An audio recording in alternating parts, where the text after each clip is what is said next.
Aku ingin menginap di rumah ayahku selama beberapa hari. Tuan Elliot sedang melakukan perjalanan bisnis ke kota Seattle sampai akhir pekan nanti. Lebih baik kau pergi saat Tuan Elliot sudah pulang, Nyonya. Aku menghela napas.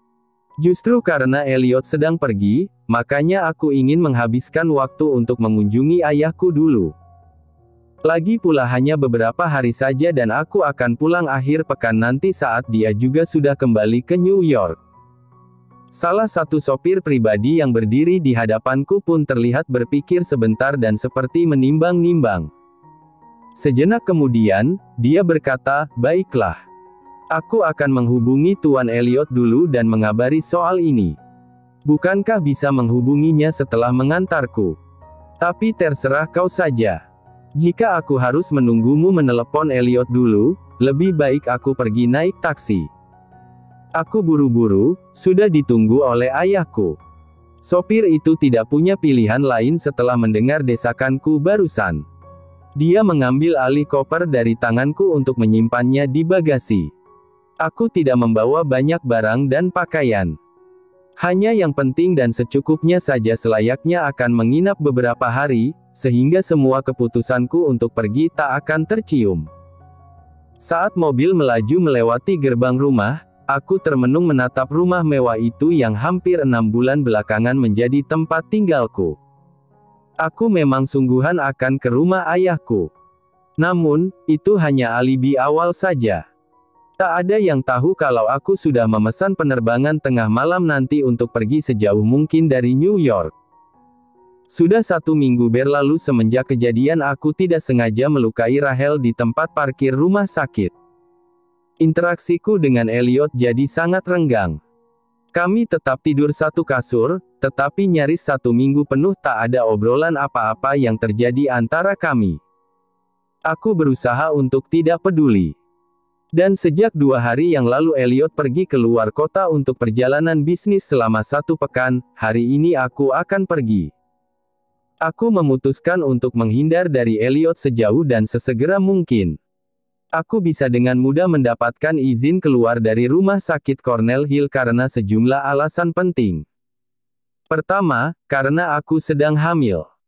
Dan kedua, karena aku memang sudah punya rencana melanjutkan pendidikan spesialis dan bahkan juga sudah mengantongi surat pernyataan dari rumah sakit. Aku tidak gegabah. Aku sudah mempersiapkan segalanya. Hanya Selena yang tahu soal ini dan aku percaya kalau sahabatku itu tidak akan mengatakan apa-apa pada siapapun. Kakak tertua Selena merupakan seorang pilot salah satu maskapai penerbangan di Amerika Serikat, dan malam ini dia memiliki jadwal penerbangan ke wilayah yang akan aku tuju. Sementara itu, aku juga memiliki seorang teman lama yang bekerja di pusat imigrasi dan administrasi bandara.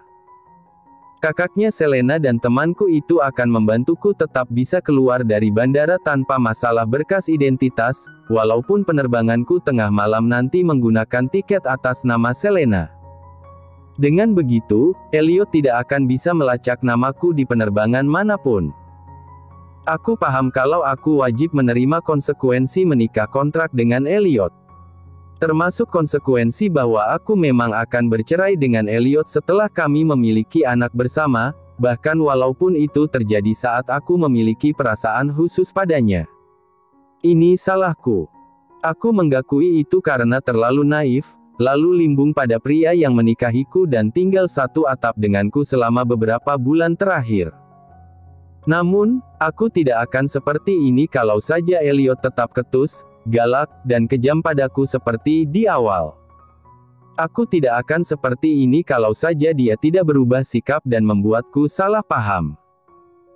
Terlepas dari alasan bahwa mungkin dia bersikap seperti itu karena aku sedang hamil anaknya, di awal perjanjian kontrak yang mengikat kami, dia tidak sedikit pun menyebutkan bahwa aku akan mendapatkan perlakuan istimewa saat aku hamil. Tapi membahas soal itu pun percuma. Jika semua orang mendengar apa yang telah kulalui, mereka mungkin akan berpikir kalau akulah yang sepenuhnya salah. Aku sumber masalahnya karena terlalu terbuai pada afeksi bias dari pria yang menikahiku setelah sebelumnya aku gagal menikah karena diselingkuhi. Aku tidak tahu apakah aku berhak sakit hati dan kecewa atau tidak. Namun, sekarang aku memilih untuk mengikuti rasa sakit hati itu. Ditimpa oleh segala kekhawatiranku sejak awal kalau aku akan terpisah dari anakku setelah dia lahir nanti, itu makin memperkuat tekadku untuk kabur. Jika dia memang hanya menginginkan anak yang aku kandung, ada kemungkinan besar dia akan memisahkanku dari anakku setelah kami bercerai. Lebih baik aku menjauh darinya sekarang. Aku sudah terlanjur melanggar kontrak dengan mengharapkan sesuatu yang lebih dari Elliot. Jadi, sekalian saja aku melanggar semuanya. Aku tiba di rumah ayahku pada pukul 3 sore. Aku bersikap biasa saja, mengatakan kalau aku ingin menginap selama beberapa hari sampai Elliot pulang dari luar kota, lalu masuk ke kamarku setelah jam makan malam. Pada pukul 1 dini hari setelah memastikan ayahku sudah tidur, aku akan langsung pergi ke bandara. Ayah tidak akan sadar jika aku pergi, jadi kurasa tak perlu berpamitan. Yang penting aku tahu dia dalam keadaan sehat dan baik-baik saja. Sebelum benar-benar pergi, ku tinggalkan ponselku di laci kamarku di rumah ayah. Aku tidak bodoh. Aku tahu Elliot akan dengan mudah melacakku jika benda itu tetap ku bawa. Sudah ku buat pula sebuah pesan surel untuk Elliot. Kuatur pengiriman surel itu 5 hari setelah hari ini, dalam artian Elliot akan menerima surel itu tepat setelah dia kembali ke New York. Aku sungguhan mencintai Elliot. Dan jujur saja, ini berat. Aku masih ingin tidur di sebelahnya, merasakan tangannya yang sering memelukku tiap malam, lalu melihatnya muncul tiba-tiba di rumah sakit untuk menjemputku. Aku harap dia baik-baik saja. Aku menempelkan kertas di kulkas rumah Elliot, kertas berisi resep sandwich tuna dengan rumput laut yang biasa aku buatkan untuknya. Dengan begitu, pelayan bisa memasak sandwich tersebut dengan takaran rumput laut dan pelengkap yang pas agar tunanya tidak terlalu terasa, sebab Elliot tidak suka tuna walaupun harus sering mengonsumsi tuna karena hipotiroidnya. Walaupun statusku masih istri Elliot dan nyatanya kami belum bercerai, aku tidak punya pilihan lain. Jika aku memintanya menceraikanku sebelum aku pergi, yang ada semua ini akan gagal. Aku tidak lupa soal bantuan Elliot terhadap ayahku, serta bagaimana ayahku menjadikanku sebagai imbalan atas bantuan yang Elliot berikan. Aku tidak lari dari tanggung jawab itu. Aku berjanji suatu hari nanti, cepat atau lambat, jika uangku sudah terkumpul, aku akan kembali untuk mengembalikan semua dana suntikan modal yang Elliot berikan kepada perusahaan ayahku. Dengan begitu, aku tidak akan punya beban hutang budi lagi padanya, sehingga dia juga tidak punya alasan untuk menguasai anak kami yang aku lahirkan. Elliot Spoff. Benda itu sudah bergetar berkali-kali. Rick menatapku lagi, tetapi aku hanya melirik sekilas padanya yang duduk di sebelahku dan menggeleng singkat sebelum kembali fokus pada mobil yang ku kendarai. Dia sudah pasti paham kalau aku terlalu lelah untuk sekadar mengangkat telepon dari Rachel. Aku sedang ingin menyetir mobil sendiri. Maka dari itu, setelah mendarat dan keluar dari bandara JFK New York, aku menyuruh sopir pribadiku yang menjemput untuk pulang naik taksi saja. Mungkinkah terjadi sesuatu pada Nona Rachel? Tanya Rick, selalu ada hal mengejutkan tiap kali dia menelepon lebih dari 5 kali. Tidak. Diamkan saja dan jangan coba-coba diangkat, sahutku datar, dia hanya butuh atensi karena 1 minggu penuh aku tidak menghubunginya sama sekali. Nona Rachel akan melakukan hal buruk jika merasa diabaikan olehmu, Pak. Bisa-bisa dia melukai dirinya sendiri lagi. Diam adalah pilihanku. Aku kepalang muak untuk membebani kepalaku dengan pikiran tentang segala tindakan nekat yang berkali-kali dilakukan oleh Rachel. Seolah aku tidak punya ketenangan dan harus bertanggung jawab sepenuhnya atas hidupnya. Aku tidak pernah benar-benar ingin menikah dengan Rachel. Perasaanku sudah pudar padanya sejak 5 atau 7 tahun yang lalu. Namun tiap kali aku bilang kalau aku tidak ingin punya hubungan apa-apa lagi dengannya, dia selalu melukai dirinya sendiri dan mencoba bunuh diri untuk membuatku tidak jadi pergi. 3 bulan sebelum hari pernikahanku dengan Rachel yang kemudian digantikan oleh Lily, aku berkata pada Rachel kalau aku ingin hubungan kami berakhir. Setelah itu, aku langsung pergi ke Monaco untuk mengurus kerja sama anak perusahaan Wesley Group dengan perusahaan lokal di sana. Begitu aku kembali ke New York, Rachel dirawat di rumah sakit karena nyaris tewas setelah melakukan percobaan bunuh diri dengan cara mendekam di dalam ruangan penuh karbon monoksida. Aku tentu saja kaget dan sangat panik. Ketika aku menemuinya di rumah sakit, dia berada dalam keadaan yang sekarat saat memohon padaku untuk tidak meninggalkannya dan memintaku menikahinya. Aku tidak tega. Aku memang tidak sungguhan mencintainya lagi, tetapi aku masih peduli padanya karena dia adalah wanita yang bersamaku selama lebih dari 10 tahun. Itulah satu-satunya alasan yang membuatku akhirnya, terpaksa, menuruti keinginan Rachel untuk menikah. Namun, saat pemeriksaan kondisi tubuh sebelum menikah, ternyata dia punya masalah kesuburan dan tidak bisa hamil. Ibuku yang sebenarnya tahu betapa muaknya aku menjalin hubungan dengan Rachel, langsung turun tangan dan bilang kalau dia tidak merestui pernikahan kami karena keluargaku harus punya keturunan. Aku tahu itu hanya alasan ibuku saja. Ayah dan ibuku memang menginginkan cucu, tetapi tidak sampai segitunya hingga tidak mau punya menantu mandul. Ada yang namanya anak adopsi di dunia ini, dan orang tuaku tidak keberatan dengan itu. Mereka tidak merestui pernikahanku dengan Rachel semata-mata karena mereka memang tidak mau wanita dengan watak seperti Rachel menjadi istriku. Aku selalu diam saja tiap kali ibuku menyebut Rachel berbahaya, tiap kali ibuku berkata kalau Rachel akan membunuh jiwaku cepat atau lambat dengan segala sifatnya yang manipulatif dan bergantung padaku. Maka dari itu, kemandulan Rachel hanya dijadikan alasan oleh ibu dan ayahku untuk tidak memberi restu. Dan karena undangan pernikahan telah diumumkan, Lily lah yang menjadi pengantin pengganti untukku saat itu. Aku menyayangi Rachel dan pernah mencintainya. Terlepas dari bagaimana pribadinya sekarang, sebenarnya dia adalah wanita yang cukup baik dan pintar. Namun jujur saja, jika untuk dijadikan pendamping hidup, Rachel bukanlah wanita yang aku mau. Aku menumpukan moralitasku pada Rachel sejak 10 tahun yang lalu, berempati besar pada latar belakang hidup dan masalah keluarganya. Sebab, aku tahu bagaimana rasanya di posisi itu. Aku tahu rasanya terkurung oleh keadaan mental yang hancur, tertekan oleh keadaan, serta trauma diabaikan dan ditinggalkan oleh seseorang. Sayangnya, semua tanggungan moral dan empati itu hanya sungguhan utuh sampai di tahun kelima, sampai aku sadar kalau aku telah terjebak pada betapa toksik perilaku Rachel. Dan nahas, sampai sekarang aku masih harus menghadapi segala kegilaannya.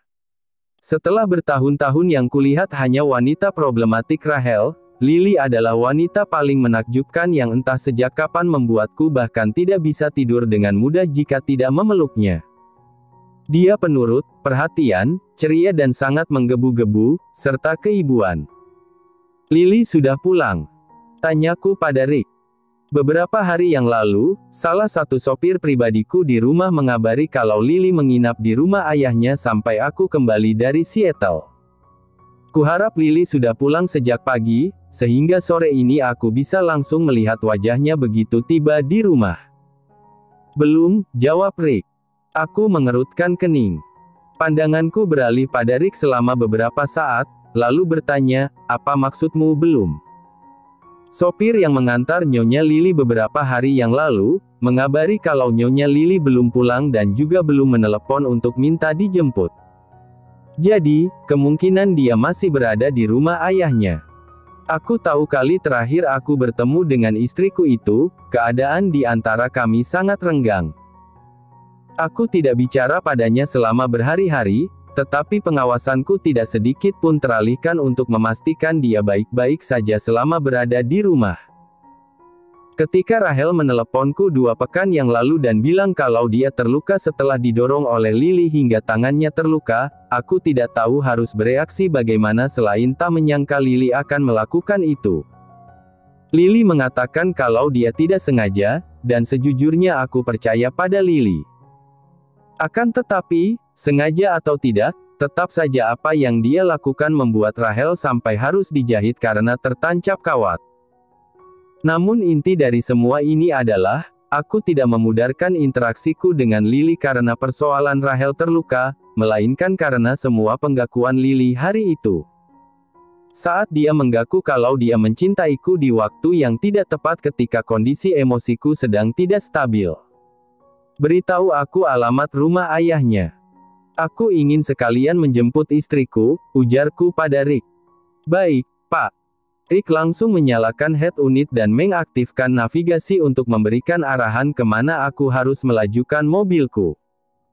Begitu tiba di tempat tujuan, aku turun dari mobil dan melangkah menuju pintu rumah bergaya Victorian minimalis yang merupakan rumah ayahnya Lily. Tak berselang lama setelah aku mengetuk pintu, muncullah seorang wanita paruh baya yang sepertinya merupakan satu-satunya pelayan yang bekerja di rumah itu. Tuan Elliot, ya. Selamat sore, sapanya dengan penuh kesopanan. Dia menyingkir dari ambang pintu saat akhirnya ayah mertuaku keluar dan menemuiku. Elliot, kau datang. Ayo, masuk. Pria berusia akhir 50-an itu tersenyum simpul. Istriku di dalam. Tanyaku to the point, tidak menanggapi ajakannya untuk masuk. Aku ingin menjemput istriku untuk pulang. Apa maksudmu? Dia tidak ada di sini. Aku mengerutkan kening. Katanya Lily menginap di sini selama aku pergi ke Seattle. Ya, beberapa hari yang lalu dia memang datang untuk menginap. Keesokan paginya aku harus pergi ke wilayah Edison selama 2 hari. Dan ketika aku pulang, Lily sudah tidak ada di sini. Kukira dia memang sudah pulang ke rumah kalian. Aku menoleh pada Rick yang berdiri di belakangku, menatap sekretarisku itu dengan keseriusan dan penuh tanda tanya. Rick menggeleng, lalu berkata, sopir dan pelayan di rumah bilang kalau Nyonya Lily belum pulang, Tuan. Mereka mengira Nyonya Lily masih menginap di sini. Aku langsung berbalik dan meninggalkan teras rumah itu untuk kembali ke mobilku. Rick segera menyusul ketika aku masuk ke mobil. Kulajukan mobil itu dengan kecepatan tinggi menuju rumahku di sebelah selatan Manhattan. Orang-orang di rumah bilang kalau Lily sedang menginap di tempat ayahnya dan belum pulang, sementara ayahnya justru bilang kalau Lily tidak ada dan mengira Lily sudah pulang ke rumah sejak beberapa hari yang lalu. Jelas ada sesuatu yang salah di sini. Kemana Lily? Hanya 1 minggu aku pergi ke Seattle, dan semua bajingan yang kugaji lalai mengawasi istriku. Aku memarkirkan mobilku secara asal di halaman, lalu bergegas turun dan memasuki bangunan utama rumah. Langkahku berderap cepat menaiki tangga untuk ke kamar utama di lantai atas. Begitu kubuka pintu, aku tidak mendapati keberadaan wanita hamil yang seharusnya aku lihat sore ini setelah berhari-hari aku pergi. Aku menatap meja rias Lily yang sudah kosong, lalu membuka lemari dan mendapati kopernya tidak ada. Masih ada pakaian dan beberapa barang Lily yang tertinggal di dalam kamar, tetapi ku yakin dia memang pergi hanya dengan membawa barang-barang penting saja selayaknya akan menginap selama beberapa hari di rumah ayahnya. Tidak bisa kutahan decak emosiku. Benar-benar ada yang salah di sini. Aku langsung berbalik ketika ku dengar suara langkah Rick menyusulku masuk ke kamar. Pak, sepertinya Nyonya Lily telah kabur, ujar Rick. Aku menghela napas dan memejamkan mataku sejenak, berusaha menahan emosiku. Ah, shit.